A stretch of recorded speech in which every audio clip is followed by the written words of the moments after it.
Ang Panginoon ay mabait at maawain.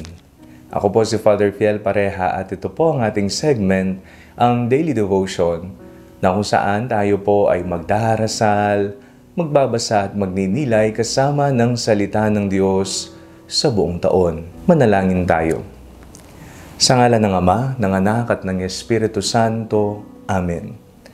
Halina, banal na Espiritu, liwanagan mo ang aming puso at isip, nang maunawaan at maisabuhay namin ang iyong salita. Amen. Our Bible passage for today is from the book of Psalms chapter 145 verses 8 to 9, and I read it for you. The Lord is gracious and merciful, slow to anger, and abounding in steadfast love.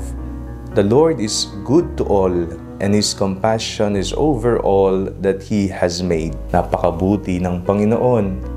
Maawain ng Panginoon, siya ay tapat na Diyos.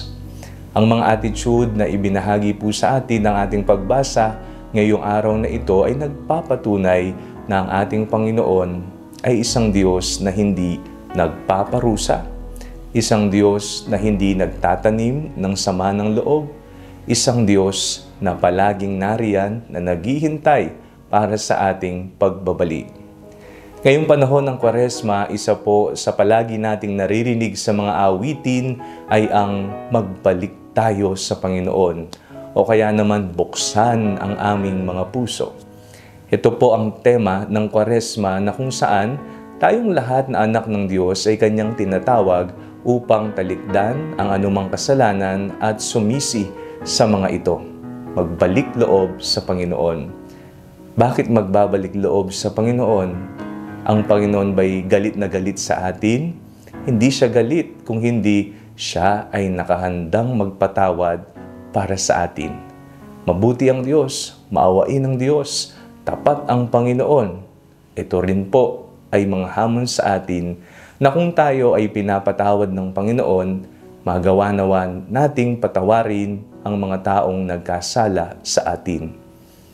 Manalangin tayo. Panginoong Hesukristo, patawad po sa mga panahon na nahihirapan po kaming magpatawad o di kaya na may ginagawa naming matigas ang aming puso para sa iba.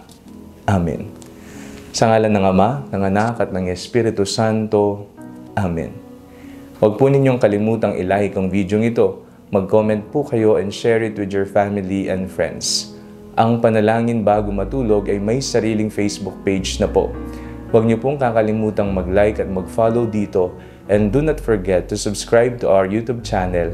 I-click niyo lamang po ang link na nasa description ng video ito o kaya naman po just search Father Fiel Pareha.